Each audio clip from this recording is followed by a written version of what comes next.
চলতি বছরের ডিসেম্বরে পরীক্ষামূলক উৎপাদনে যাচ্ছে রূপপুর পারমাণবিক বিদ্যুৎ কেন্দ্রের প্রথম ইউনিট। সবকিছু ঠিক থাকলে 2025 সাল নাগাদ জাতীয় গ্রিডে বাণিজ্যিকভাবে বিদ্যুৎ সরবরাহ শুরু করবে রূপপুর পারমাণবিক বিদ্যুৎ কেন্দ্রের প্রথম ইউনিট বলে জানিয়েছেন প্রকল্প পরিচালক ডক্টর মোহাম্মদ জাহিদুল হাসান। রূপপুর পারমাণবিক বিদ্যুৎ প্রকল্পের অগ্রগতি নিয়ে বিস্তারিত শেখ আলীর রিপোর্টে। রাশিয়ান ফেডারেশনের আর্থিক ও কারিগরি সহায়তায় নির্মাণাধীন দেশের প্রথম রূপপুর পারমাণবিক বিদ্যুৎ কেন্দ্রটি এখন পুরোপুরি দৃশ্যমান। কয়েক স্তরের নিরাপত্তা বেষ্টনীতে ঘেরা আকাশ ছোঁয়া স্থাপনাগুলো জানান দিচ্ছে নিউক্লিয়ার পাওয়ার প্ল্যান্টের নির্ভীক অবস্থান। সম্প্রতি ইউক্রেন রাশিয়া যুদ্ধ এবং করোনা মহামারীর কারণে টালমাটাল বিশ্ব পরিস্থিতির মধ্যেও এই মেগা প্রকল্পের কাজ থেমে থাকেনি।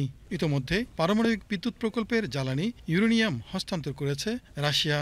প্রকল্প পরিচালক বলছেন, আন্তর্জাতিক পরমাণু শক্তি সংস্থার সকল নিরাপত্তা এবং প্রোটোকল অনুসরণ করে চূড়ান্ত ধাপে এগিয়ে চলেছে রূপপুর পারমাণবিক বিদ্যুৎ প্রকল্পের কাজ।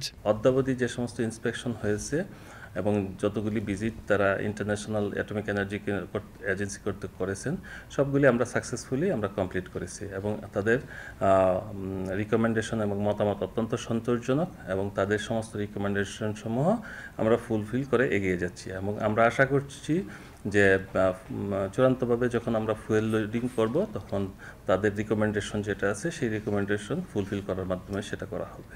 2400 মেগাওয়াট ক্ষমতার দুটি ইউনিটে স্থাপিত রাশিয়ার 3+ প্রজন্মের পরমাণু চুল্লির প্রথম ইউনিটে কয়েক ধাপে ডামি ফুয়েল দিয়ে পরীক্ষা নিরীক্ষার কাজ শুরু হবে চলতি বছরের শেষ নাগাদ। আশা করছি ফুয়েল লোডিং আমরা এই বছরের শেষ নাগাদ শুরু হবে ইউনিট 1-এর, ঠিক একইভাবে ইউনিট 2-এর ফুয়েল লোডিং আগামী বছরের শেষ অর্থাৎ ডিসেম্বর মাসে অনুষ্ঠিত হবে।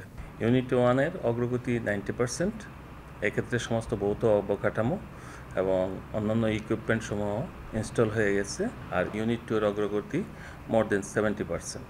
2017 সালের 30 নভেম্বর এই পারমাণবিক বিদ্যুৎ প্রকল্পের মূল পর্যায়ের কাজ শুরু হয়। কর্তৃপক্ষের আশাবাদ, নির্ধারিত সময়ের মধ্যেই বাণিজ্যিকভাবে উৎপাদনে আসবে রূপপুর নিউক্লিয়ার পাওয়ার প্ল্যান্টের 1200 মেগাওয়াটের প্রথম ইউনিট। শেখ আলী, বাংলাদেশ টেলিভিশন।